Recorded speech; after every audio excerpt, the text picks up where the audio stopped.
आचार्य गुरुवर श्री कुंद कुंद भगवान की। आचार्य गुरुवर श्री ज्ञान सागर मुनि महाराज की।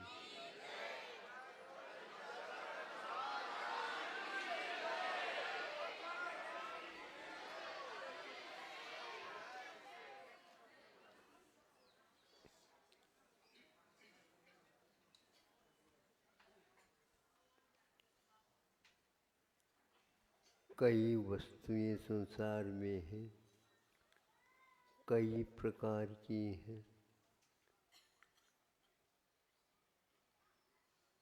एक स्थान में सब कुछ रहते हुए भी अपने स्वभाव को, अपनी प्रकृति को आज तक किसी पदार्थ ने नहीं छोड़ा,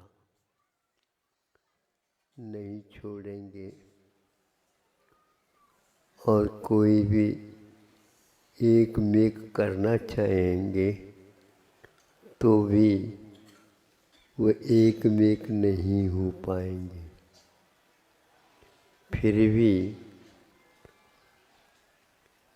एक ऐसा एक दूसरे से प्रभावित होने का भी उनका स्वभाव अपने आप में बहुत ही बड़ा अद्भुत है।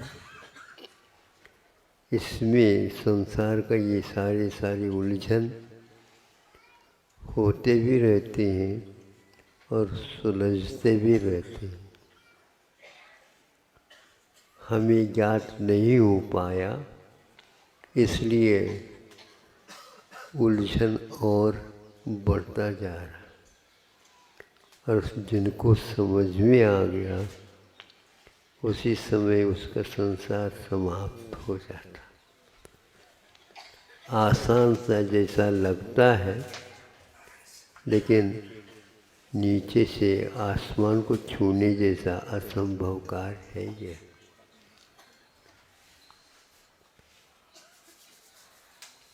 आकाश को छूना तो किसी के द्वारा भी नहीं होता, लेकिन आसमान को जानने का जो कार्य है वो तो यहीं पर बैठे बैठे हो सकता है। जैसे जल का स्वभाव शीतल है, किंतु उसके पास इससे विपरीत परिणाम करने का भी स्वभाव विद्यमान है।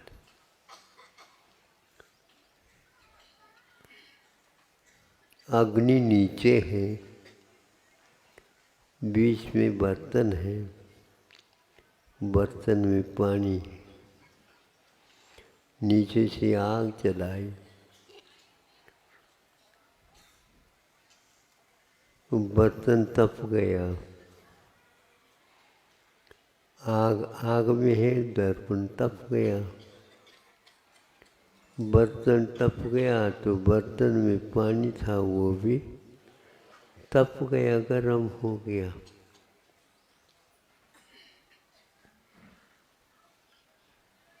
अब उस जल में कोई भी उंगली डाल दे, उसका उंगली भी जल जाएगी।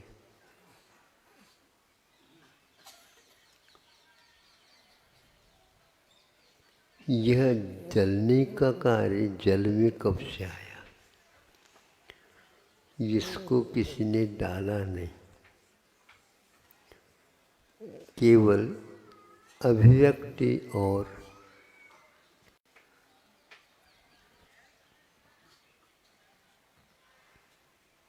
अभिव्यक्ति तो हो गई, लेकिन अभिव्यक्ति स्पर्शनेन्द्रिय का विषय तो बन गया। रसनेन्द्रिय को उसने कुछ नहीं किया। ऐसा क्यों है? यह भी स्वभाव है उसका। जिसके पास जो स्वभाव है या प्रभाव है उसी तक वह सीमित रहता। इसमें हम अपने दिमाग से कोशिश करके देख ले वैपरीत इसमें होता है क्या? नहीं हो पाता। ये नहीं हो पाता, ये हमारे लिए अच्छा नहीं लगता।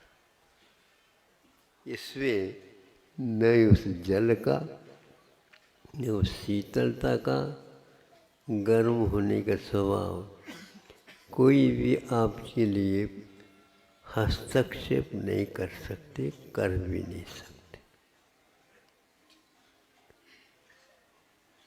जिह्वा को ज्ञान नहीं हुआ, नेत्र को ज्ञान नहीं हुआ, नासिका को ज्ञान नहीं हुआ। गर्म जल में उंगली डालने से स्पर्शनेंद्रिय को तो यह भान हो गया। स्पर्शनेंद्रिय को भी भान नहीं होता यदि स्पर्शनेंद्रिय के मालिक अन्यत्र कहीं चले जाए तो स्पर्शनेंद्रिय भी वहीं के वहीं रह जाएगा, जल भी जल में रह जाएगा, अग्नि अग्नि में रह जाएगा। आकाश कभी नहीं जलता, आकाश के नीचे कुछ पदार्थ जल जाते हैं। ये उदाहरण देकर के भगवंतों ने हमारे ऊपर बहुत बड़ा उपकार किया। बहुत बार प्रलय हुआ यहाँ पर सुनते हैं, लेकिन ठोस पुद्गल पदार्थ में कुछ परिवर्तन तो आ गया, कुछ उस पुद्गल से प्रभावित जीव द्रव्य में भी आ गया। आकाश यथावत आज तक बना रहा। इस उदाहरण को देख करके हमें जागृत करने का पुरुषार्थ संतों ने किया, लेकिन इतनी बार केवली भगवान ने भी सब रहस्य को हम लोगों के सामने रखा। आज तक हमारा जीवन उस ठूंठ की भांति वैसे वैसे रह गया। कभी कभी पश्चाताप बहुत होता है। ज्ञान का स्वभावी आत्म तत्व इससे प्रभावित हो करके अपने आप को समझ नहीं पाया। सभी केवली मिल करके भी हम लोगों के दिमाग को थोड़े से कुछ शेप दिया जाए, आज तक वही कार्य भी नहीं हुआ। फिर अनंत शक्ति किस काम की है? हमारी शक्ति सोई है तो कोई बात नहीं, लेकिन जिसकी सोई नहीं और अनंत शक्ति से युक्त है ऐसा कहा, तो थोड़े से यूँ कर दे तो हमारे भी स्क्रू थोड़ी सी ढीली ढाली हो गई, ठीक हो जाए। निवेदन तो आज तक किए तो होंगे तीर्थंकरों के सामने, भगवान आपकी अनंत शक्ति किस काम की है? अनंत ज्ञान आपका किस काम का? कहाँ पर हमारा गड़बड़ हो रहा है इसको तो आप जानते हो। एक इंजीनियर होता है तो इंजन को वह अपने संग से जानता है, नट बुलट उसके गड़बड़ी में हो गए, यूँ यूँ करता है तो काम चालू हो जाता है। आपके पास तो बहुत सारी चीज़ें हैं, थोड़े से उपकार करने का आपको भी कर्तव्य करना चाहिए। ये ठीक है, छद्मस्त का कर्तव्य अलग होता है, सर्वज्ञ का कर्तव्य अलग होना चाहिए। इतना सारा विचार, दुनिया ही जब तकलीफ में है और आप अपने आप को निरोगी महसूस भी कर रहे हैं। और आपको ये भी ज्ञात है, इन लोगों के लिए कुछ करूं तो मेरा कुछ बाल बाका नहीं होने वाला, फिर भी क्यों नहीं किया जा रहा है? माता पिताओं के प्रति भी कुछ ऐसे भाव जागृत हो सकते हैं बच्चों के, संतान के, जब भगवान का नहीं कर सकता, जो माता पिता होकर ये भी कुछ अपने कर्तव्य नहीं कर रहे हैं। छोटे से बड़ा तो कर दिया, बड़ा आप लोगों ने क्या किया, मैं अपने आप बड़ा हो गया हूँ। हाँ, तो बिल्कुल शरीर वैसे ही हो गया ना। पानी डालते हैं तो पानी और पत्थर के ऊपर डालो, वो क्यों नहीं बढ़ता? बढ़ने का स्वभाव तो मेरा निजी है। तो ये सब समझ में नहीं आता। मंच बना करके बिठा देते हैं और संत लोग उपदेश देने लग जाते हैं। हाँ हाँ महाराज, हाँ महाराज, सब लोग कहाँ में हाँ बुला लेते हैं, तालियां बज जाती है, वो कर देता है। ये सब कुछ हो रहा है। निजी क्या काम कर रहे हैं आप, ये बताओ ना। किसी ने जाकर के कोई संत घुस गए, क्या हो रहा है ये? पानी में एक क्षमता थी गर्म होने की, गर्म हो गया। जब अग्नि को थोड़े से खिसका दी तो वो अपने ठंडा हो गया। अग्नि में खिसक गए, इसमें खिसक गए। अग्नि के पास गर्म कराने की, जल के पास गर्म होने की, यह एक प्रकार से स्वभाव है।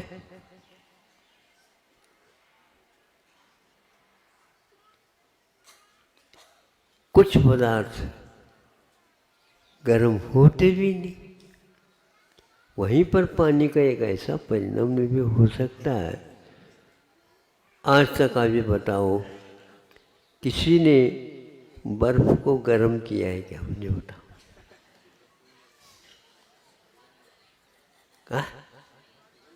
जल तो गर्म हो गया। जल यदि गर्म हो सकता है तो जल की तो पर्याय बर्फ। अग्नि के ऊपर धधकते हुए, अग्नि के ऊपर भी उस बर्फ को रखो। बर्फ की डली कहता है तुम्हारे बाबा भी आ जाए तो मैं गर्म नहीं हूँगा।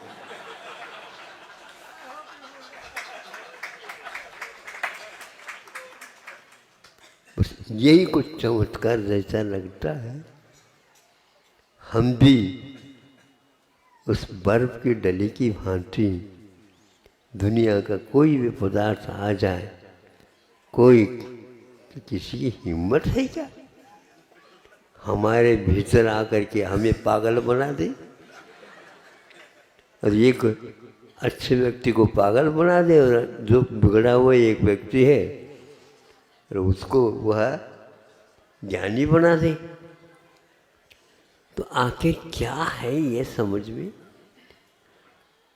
अपने आप में ये सब निमित्त नैमित्तिक संबंध को समझ करके यदि हम अपना पुरुषार्थ प्रारंभ करते हैं, इसको औदैहिक भाव के ऊपर लादो नहीं, और इसमें निमित्त नैमित्तिक संबंध जोड़ करके हम उनके माध्यम से बनूं, ये भी गलत है।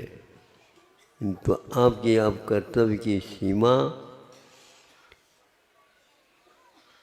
स्वभाव की सीमा, विभाव की सीमा, प्रभाव की सीमा, ये सारी सीमाएं समझ करके उन्होंने समझाने का प्रयास किया, लेकिन इसकी एक सीमा होती। अनंत सिद्ध परमेष्टि होने के उपरांत यहीं से चले गए, किंतु एक ने भी एक को कुछ जबरदस्ती नहीं किया। तो आप लोगों ने जबरदस्ती की ये बात कहाँ से समझी, हमें बताओ।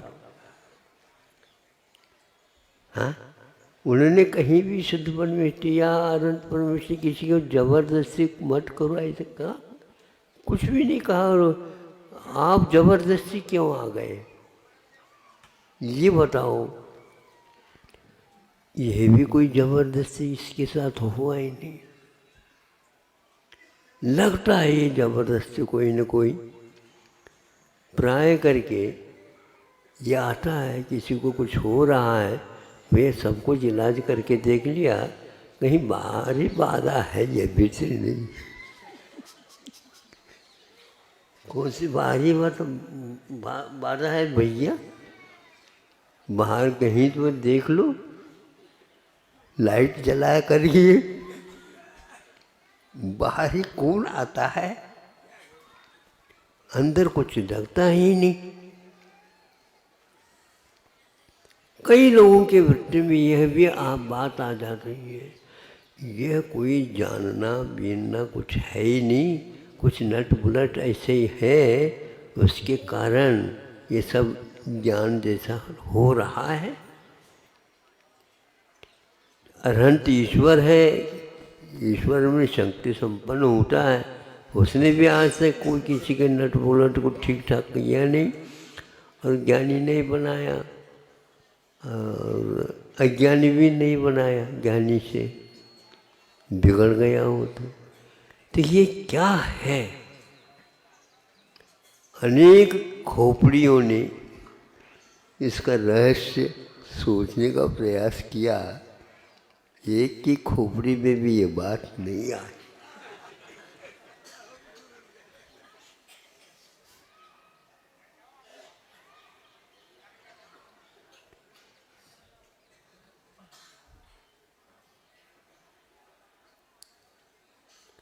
अब ये भी कहा जाता है कि वह एक बार सुधर गया और वह बिगड़ नहीं सकता। ये भी कुछ समझ में नहीं आता। कई व्यक्ति जो है ना बिगड़ भी जाते हैं, सुधर भी जाते हैं, बिगड़ भी जाते हैं, सुधर भी जाते हैं। ये क्या है? ये कुछ लोभ जैसा लगता है, लोभ दिया जा रहा। इसमें सम्यक ज्ञान अपना काम करता है, अथवा उस ज्ञान के माध्यम से ये समझ में आ जाता है कि कर्म के उदय होते हुए भी औदयिक भाव के ऊपर हमारा कुछ भी प्रभाव नहीं पड़ सकता, ऐसा नहीं कहा जा सकता। इस पकड़ को लेकर के हम सोचते हैं या अथवा स्वीकारता करते देते हैं तो हमारा रास्ता प्रशस्त हो सकता है। बर्फ को कोई भी गर्म कर नहीं सकता, ये एक शायद समझ हमें हो जाए तो बीचों बीच में आग के बीचों बीच में भी रखो आग को, बर्फ कभी भी उष्णता का अनुभव नहीं करेगा। तीन लोक के बीच में प्रतिकूल वातावरण में भी ज्ञानी जी सत्वय व्यपमुक्को जब हो जाता है, तब पहाड़ टूट भी पड़ जाए तो पहाड़ को कुछ धक्का लग सकता है, लेकिन उसको कुछ नहीं लग सकता। उपशम सम्यक दर्शन के काल में मृत्यु नहीं होती है, अपने आप ही का अद्भुत अद्भुत से अद्भुत शायद सम्यक दृष्टि को भी मरण हो सकता है, लेकिन उपशम सम्यक दर्शन के बीच में मरण नहीं है। अब आप ही बताओ, उपशम सम्यक दर्शन बड़ा है, शक्ति संपन्न है, अथवा क्षायिक सम्यक दर्शन? बोलो, बोलते रहते हो आप लोग। क्षायिक सम्यक दर्शन बड़ा है कि उपशम सम्यक दर्शन बड़ा? जो मरणता नहीं है, तो तीन लोक की शक्ति पूरी लग जाए, उपशम सम्यक दर्शन में मरण नहीं है, नहीं है, नहीं है। क्या हो गया ये कौन सा स्वभाव है? अपने अपने स्वभाव।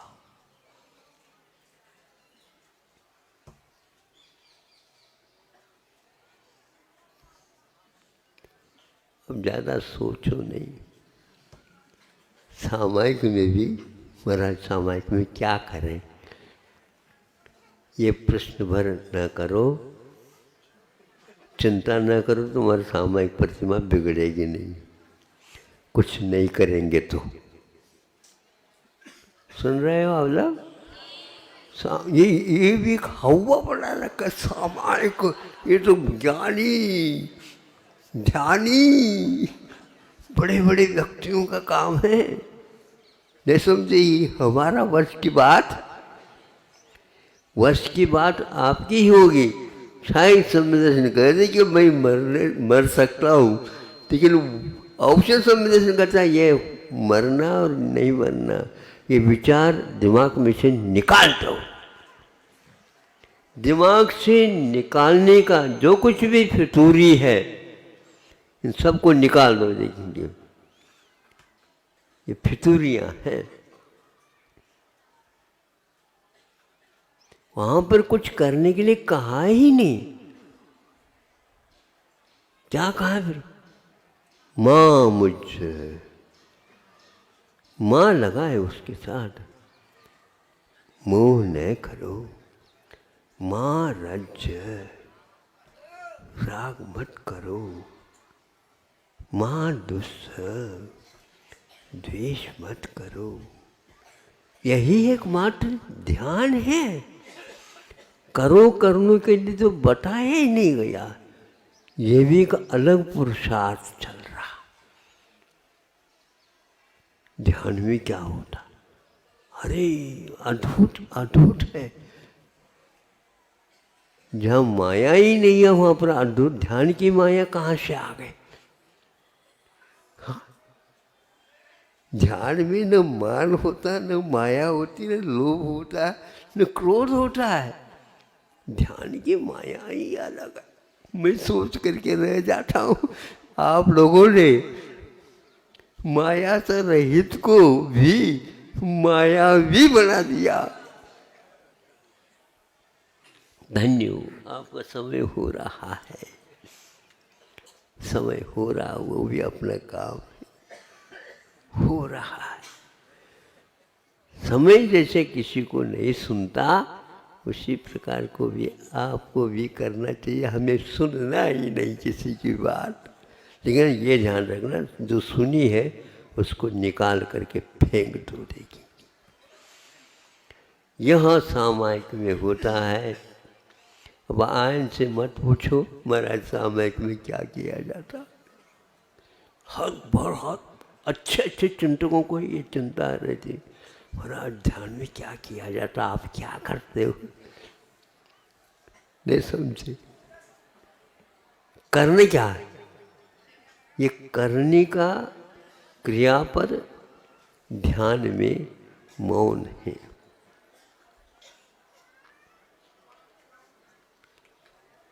योग में डूबा ध्यानी योगी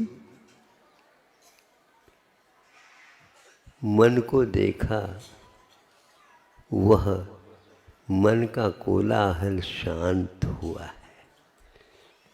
उस समय योगी योग का अनुभव करता है। ऐसे ही मंत्र कुछ करो महाराज, पुनः आ गए मंत्र की बात। जहाँ मंत्र भी काम नहीं करता, क्योंकि मंत्र दृष्टा और सृष्टा ये दोनों ही वहाँ पर लुप्त हो जाते हैं। माँ जंप है जब कहा है तो बोलते क्यों? माँ राज्य है कहते तो जब राग क्यों कर रहे हो? राग नहीं करने की प्रक्रिया अपनाओ। ध्यान करने की प्रक्रिया भी प्रक्रिया ही है, ध्यान नहीं। ध्यान का केंद्र खोलना, ध्यान से बोलना बहुत अंतर है। ध्यान क्या करना, शांत रहो। जब छवि ग्रह में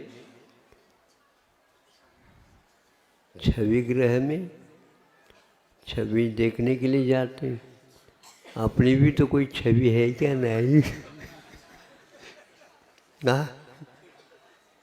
छवि ग्रह में जाकर के छवि देखते हो, अपनी कोई छवि है क्या? नहीं।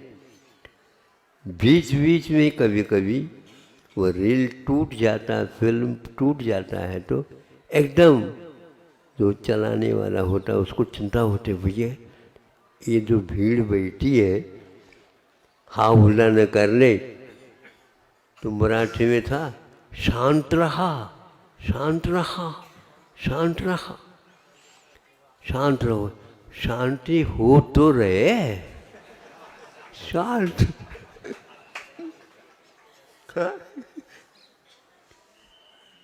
बड़ा व्यवहार कुछ अटपट सा लगता है, तो नीचे हाथ लगता नहीं।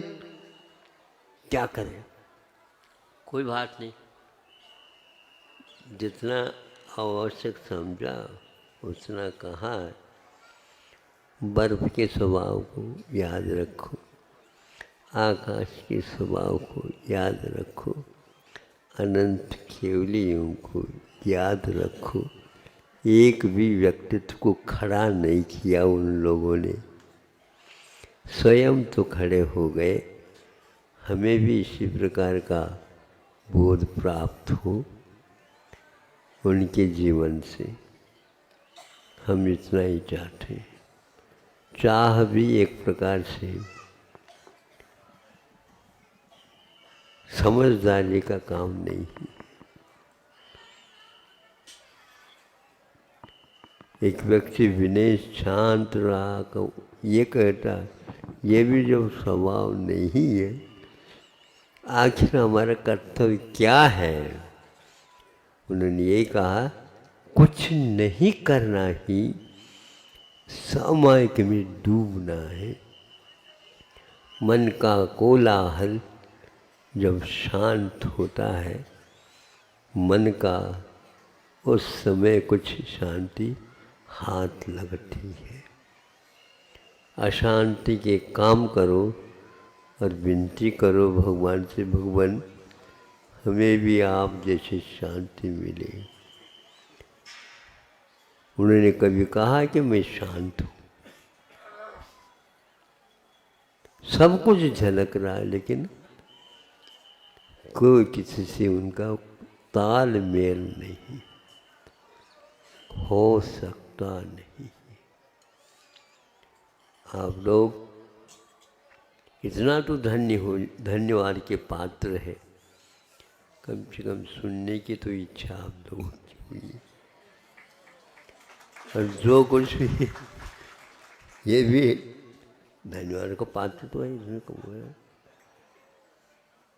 यही समझते हैं, कम से कम सब कुछ भूल करके आप ये सुनने के लिए भी तैयारी किए।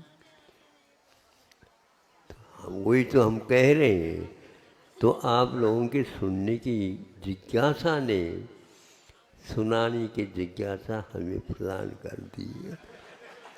अहिंसा प्रबोधन। Hello hello hello hello.